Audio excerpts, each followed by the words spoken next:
அகிலம் நியூஸ் நேயர்களுக்கு வணக்கம். இன்று இரவு நேர பிரதான செய்திகள். முதலில் தலைப்புச் செய்திகள். விவசாயிகளுக்கு வெளியான மகிழ்ச்சி செய்தி. சேவையில் இருந்து நிறுத்தப்பட்ட 600 பஸ்கள் மீண்டும் சேவைக்கு. திடீரென வைத்தியசாலையில் அனுமதிக்கப்பட்ட 22 மாணவர்கள் மட்டக்களப்பில் சம்பவம். தேங்காய் எண்ணெய்க்கு பதில் பெட்ரோல், விளக்கு ஏற்றும் போது நேர்ந்த விபரீதம். நிர்வாண புகைப்படம் வெளியிட்ட கல்வி மேம்பாட்டு அதிகாரி கைது. அரசு பாடசாலைகளில் பாடநேரங்களில் ஏற்படவுள்ள மாற்றம் வெளியான தகவல்.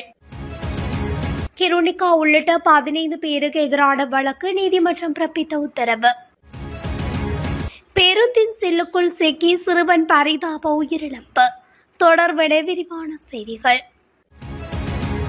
சிறுபோகத்தின் போது நெல்லை கொள்வனவு செய்வதற்காக சிறு நடுத்தர நெல்லாலை உரிமையாளர்கள் மற்றும் கூட்டுறவு சங்கங்களுக்கான மடப்பண கடன் திட்டம் அறிமுகப்படுத்தப்பட்டுள்ளது. விவசாயிகளுக்கு சலுகையை பெற்றுக் கொடுக்கும் நோக்கில் இம்முறை அறிமுகப்படுத்தப்பட்டுள்ளது.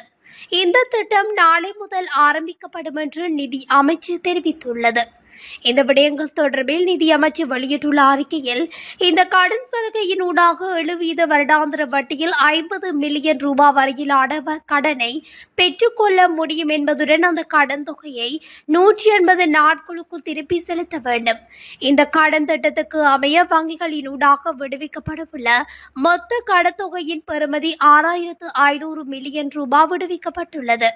இந்த திட்டத்தில் சிலோன் வங்கி, மக்கள் வங்கி, பிராந்திய மேம்பாட்டு வங்கி, ஹட்டன் நேஷனல் வங்கி, செலான் வங்கி, சம்பத் வங்கி, வணிக வங்கி, தேசிய மேம்பாட்டு வங்கி, நேஷனல் ட்ரஸ்ட் வங்கி, சனசா மேம்பாட்டு வங்கி, அமனா வங்கி, காகிள்ஸ் வங்கி மற்றும் பானேசியா வங்கி என்பன 14 வங்கிகள் பங்கேற்க உள்ளன.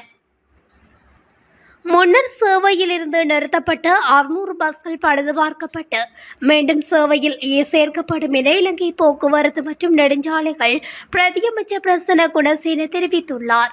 இலங்கை போக்குவரத்து சபை பேருந்துகளின் எண்ணிக்கையை அதிகரிக்க அரசாங்கம் நிதி ஒதுக்கியுள்ளதாகவும் பிரதியமைச்சர் தெரிவித்துள்ளார். பணியாளர்களை ஆட்சேர்ப்பு செய்வதற்கான திட்டம் பிரதமரின் துணைக்குழுவின் அனுமதிக்காக சமர்ப்பிக்கப்பட்டுள்ளதாக அமைச்சர் குணசேன உறுதிப்படுத்தினார். மட்டக்களப்பு கரடியனாறு பகுதியில் பாடசாலை ஒன்றில் வழங்கப்பட்ட உணவு ஒவ்வாமையினால் வயிற்று வலி ஏற்பட்ட நிலையில் 22 மாணவர்கள் வைத்தியசாலையில் இன்று அனுமதிக்கப்பட்டுள்ளனர். குறித்த பாடசாலையில் சத்துணவு திட்டத்தின் கீழ் சோறுடன் கோழி இறைச்சி கறி தயாரித்து சம்பவ தினமான இன்றைய தினம் பகல் 195 மாணவர்களுக்கு வழங்கப்பட்டது. இதனை உட்கொண்ட சில மாணவர்களுக்கு வயிற்று வலி ஏற்பட்டதை அடுத்து அவர்கள் உடனடியாக அருகிலுள்ள கரடியனாறு பிரதேச வைத்தியசாலையில் அனுமதிக்கப்பட்டனர். மேலதிக சிகிச்சைக்காக 16 மாணவர்களே மட்டக்களப்பு போதனா வைத்தியசாலையில் அனுமதிக்கப்பட்டனர். இது தொடர்பாக பொது சுகாதார பரிசோதகர்கள் போலீசார் விசாரணைகளை மேற்கொண்டு வருகின்றனர். இந்த சம்பவத்தை அடுத்து பாடசாலையின் முன் பெற்றோர்கள் ஒன்று திரண்டதை அடுத்து அங்கு பெரும் பரபரப்பு ஏற்பட்டது. வவுனியா பண்டாரி குளத்தில் உள்ள வீடொன்றில் திடீரென தீப்பரவல் ஏற்பட்டுள்ளதாக வவுனியா போலீசார் தெரிவித்துள்ளனர். வீட்டின் சாமி அறையில் விளக்கு ஏற்றுவதற்காக தேங்காய் எண்ணெயை பயன்படுத்துவதற்கு பதிலாக தவறுதலாக பெட்ரோலை பயன்படுத்தியதால் இந்த தீப்பரவல் ஏற்பட்டுள்ளது. மேற்குறித்த வீட்டார் இது தொடர்பாக வவுனியா மாநகர சபையின் தீயணைப்பு பிரிவுக்கு அறிவித்த நிலையில் சம்பவ இடத்துக்கு வந்த தீயணைப்பு பிரிவினர் பொது மக்களின் உதவியுடன் தீயை கட்டுப்பாட்டுக்குள் கொண்டு வந்துள்ளனர். சம்பவம் தொடர்பிலான மேலதிக விசாரணைகளை வவுனியா போலீசார் மேற்கொண்டு வருகின்றனர். வலயக்கல்வி அலுவலகத்தில் பணியாற்றும் அதிகாரியொருவர் இணையத்தில் நிர்வாண புகைப்படங்களை வெளியிட்டதாக கூறப்படும் சம்பவம் தொடர்பாக குற்றப்புலனாய்வுத்துறை அதிகாரிகளால் கைது செய்யப்பட்டார். கைது செய்யப்பட்ட அதிகாரி கிகுராங்கொட வலயக்கல்வி அலுவலகத்தில் மேம்பாட்டு இயக்குநராக பணியாற்றிய 39 வயதுடைய நபர் என்பது விசாரணையில் தெரிய வந்துள்ளது. கண்டி குற்றப்புலனாய்வுத்துறையின் கணனி குற்றப்புலனாய்வு பிரிவின் அதிகாரிகளுக்கு கிடைத்த தகவலின் அடிப்படையில் சந்தேக நபர் கைது செய்யப்பட்டார்.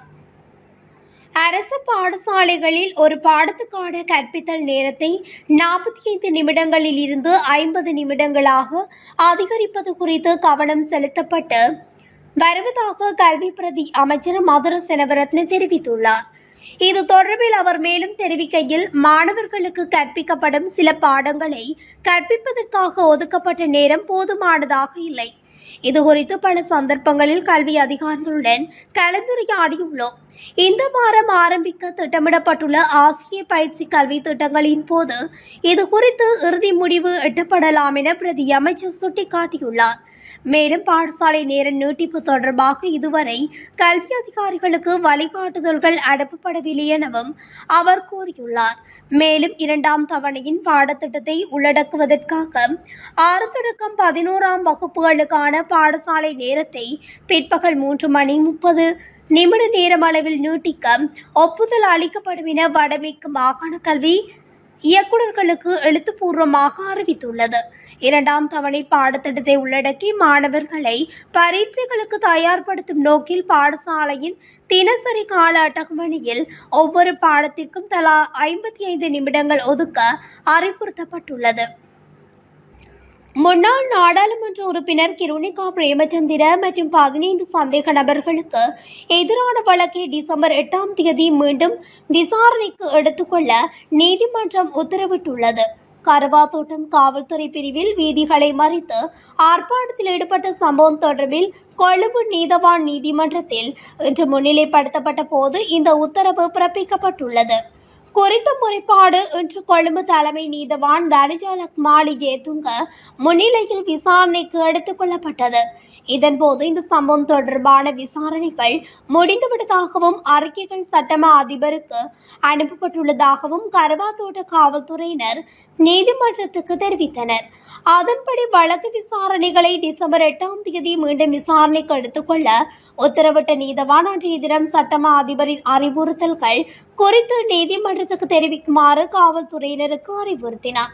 2023ஆம் ஆண்டு கொழும்பில் உள்ள சுதந்திர சதுக்கத்துக்கு அருகில் வீதி நாடகம் ஒன்றை ஏற்பாடு செய்து பொதுமக்களுக்கு இடையூறு விளைவித்ததாக கிருணிகா பிரேமச்சந்திர உள்ளிட்ட சந்தேக நபர்களுக்கு எதிராக காவல்துறையினர் இந்த முறைப்பாட்டை பதிவு செய்துள்ளமை குறிப்பிடத்தக்கது. மட்டக்களப்பு காத்தான்குடி போலீஸ் பிரிவுக்குட்பட்ட ஆரையம்பதியில் அமைந்துள்ள பிரபல தனியார் ஆடை தொழிற்சாலை ஒன்றுக்கு சொந்தமான பேருந்தின் பின்பக்க சில்லுக்குள் சிக்கி 3 வயதுடைய சிறுவன் பரிதாபகரமாக உயிரிழந்த சம்பவம் திங்கட்கிழமை இடம்பெற்றுள்ளது. குறித்த சிறுவன் தனது தாயுடன் ஆடை தொழிற்சாலைக்கு வந்த நிலையில் தொழிற்சாலைக்குள் தாய் சென்றபோது பின்னால் வந்த சிறுவன் மீது பேருந்தின் டயர் ஏறி உள்ளதாக தெரிவிக்கப்படுகிறது. சிறுவனின் சடலம் வைத்தியசாலையில் வைக்கப்பட்டுள்ள நிலையில் சம்பவம் தொடர்பான மேலதிக விசாரணைகளை காத்தான்குடி போலீசார் மேற்கொண்டு வருகின்றனர். இத்துடன் அகிலம் நியூஸின் இன்றைய இரவு நேர பிரதான செய்திகள் நிறைவடைகின்றன. தொடர்ச்சியாக செய்திகளை அறிந்து கொள்ள அகிலம் நியூஸ் ஊடகத்துடன் இணைந்திருங்கள். நன்றி, வணக்கம். அகிலம், மாற்றத்திற்கான மக்கள் குரல். இந்த வீடியோ பிடிச்சிருந்தா லைக் பண்ணுங்க, கமெண்ட் பண்ணுங்க, ஷேர் பண்ணுங்க. மறக்காம கீழே இருக்க பெல் ஐகானை கிளிக் பண்ணுங்க.